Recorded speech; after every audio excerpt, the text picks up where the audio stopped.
अगर आप अखबार या समाचार से रूबरू रहते हैं तो कई सारे अपराधों से आपकी पहचान होगी। दुनिया में औसतन रोज 4 लाख से भी ज्यादा छोटे बड़े अपराध होते हैं, पर उनमें से कुछ ऐसे अपराध हैं जो हमेशा के लिए अनसुलझा रहस्य बनकर रह जाता है और समय के साथ धुंधलाता जाता है। कुछ लोग उसे भूत प्रेतों की कहानियों से जोड़ते हैं तो कुछ लोग अपनी ही कहानी बना डालते हैं। तो दोस्तों, मैं हूं उज्जवल, आ गया हूं एक बिल्कुल नए वीडियो के साथ जहां आपसे रूबरू होगी कुछ ऐसे अपराधों से जिसे सुनकर शायद आपकी रूह कांप जाए। तो बिना समय को बर्बाद किए चलिए इस वीडियो को शुरू करते हैं। Number 1, the KD murder case. ये घटना 1981 की है। कैलिफोर्निया के एक रिसोर्ट केडी नामक रिसोर्ट में ग्लेना सुसन शार्प, उनकी बेटी टीना लुइस शार्प और उनके बेटे जॉन स्टेवन शार्प और उसके साथ एक फ्रेंड डाना वॉल विक्टन को मेडिकल टेप से बांधकर हथौड़े से कुचलकर मार दिया गया। सुसन की छोटी बेटी टीना उस कमरे में नहीं थी। हालांकि लोकल पुलिस को लग रहा था जरूर टीना एक बड़ा सबूत हो सकता है, पर टीना की लाश 3 साल बाद घटना स्थल से 12 किलोमीटर दूर जंगल में मिलता है। रिसोर्ट के कर्मचारी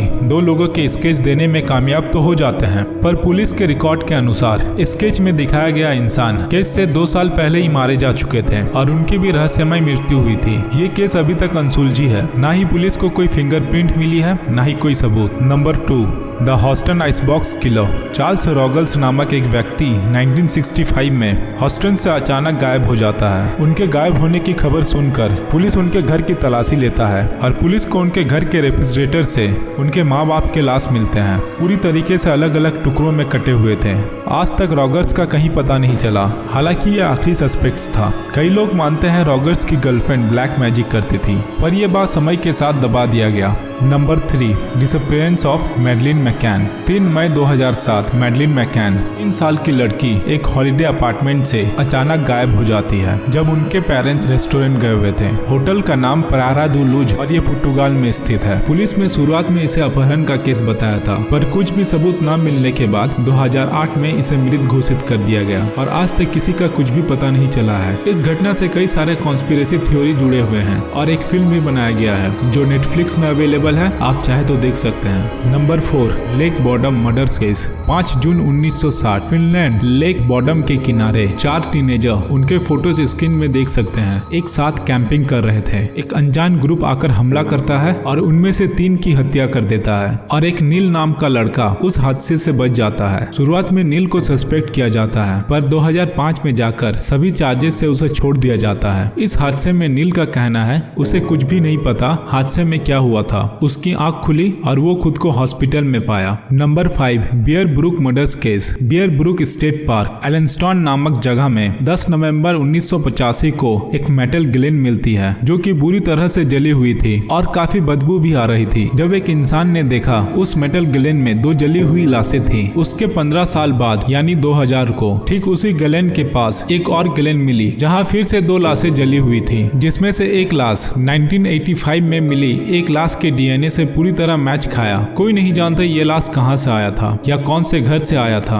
और ये केस अभी तक मिस्ट्री बनी हुई है। नंबर 6, द तमाम सूद केस। 1 दिसंबर 1948 को साउथ ऑस्ट्रेलिया सिमर्टन बीच के सामने कुछ लोकल्स को एक अनजान लाश मिलती है। जब इस लाश को कस्टडी के लिए ले जाया गया, इसके पॉकेट से 2 पेपर मिली, जैसा कि आप स्क्रीन में देख सकते हैं। एक पेपर में तमाम सूद लिखा हुआ था और एक पेपर में कुछ कोड्स लिखे हुए थे जो आज तक किसी को नहीं पता क्या है और इस इंसान का ना ही कोई रिकॉर्ड है और ना ही कोई बता सकता है कि ये इंसान कहां से आया है। कुछ एक्सपर्ट्स कहते हैं ये कोड वर्ल्ड वार 2 के खत्म होने से जुड़ा हुआ है, तो कुछ एक्सपर्ट्स इस बात को खारिज करते हैं। Number 7, Sodder children disappearance. 24 दिसंबर 1945 क्रिसमस इवनिंग को वेस्ट वर्जीनिया फायटविले में रहने वाले हस्बैंड वाइफ जॉर्ज और जिनी के घर अचानक भीषण आग लग जाती है। इस हादसे से जॉर्ज, जिनी और उनके 5 बच्चे तो बच जाते हैं, पर घर में और 4 बच्चे भी थे जिनकी ना ही बॉडीज मिलती है और ना ही कुछ और सबूत। 1967 में सोडर्स ने एक डिटेक्टिव हायर किया इस केस को और बारीकी से देखने के लिए, पर कुछ दिन बाद डिटेक्टिव भी अचानक गायब हो जाता है और आज तक किसी का कुछ पता नहीं चला। सोडर्स को लगता है डिटेक्टिव और उनके 4 गायब हुए बच्चे जिंदा हैं और मरते दम तक जिंदा रहेंगे। Number 8, Elisa Lam murder case.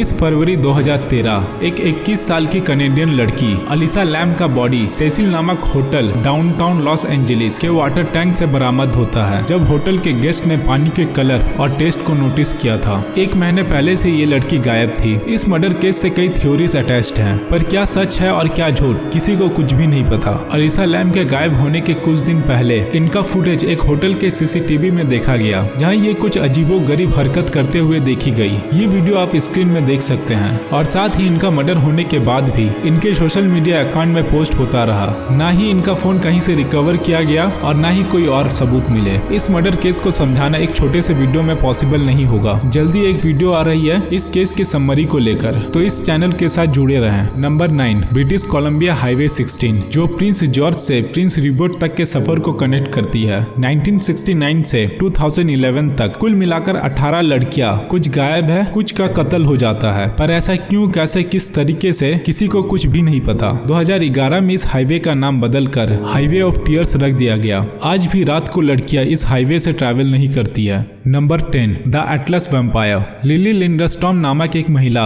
अपने डिवोर्स के बाद एज अ प्रोस्टिट्यूट काम कर रही थी। 4 मई 1932 की रात को वह मृत पाई गई। उनका सर कुचला हुआ था। शरीर के 106 हड्डियों में 150 हड्डी टूटे हुए थे और उनके शरीर में खून का एक बूंद भी नहीं था, जैसे कोई शरीर से उनके खून को चूस लिया था। ये मर्डर केस पूरी तरह से एक अनसुलझा रहस्य है। न ही पुलिस कुछ कर पाई, न ही कोई और लोग इसे एटलस वैम्पायर केस के नाम से भी जानने लगे।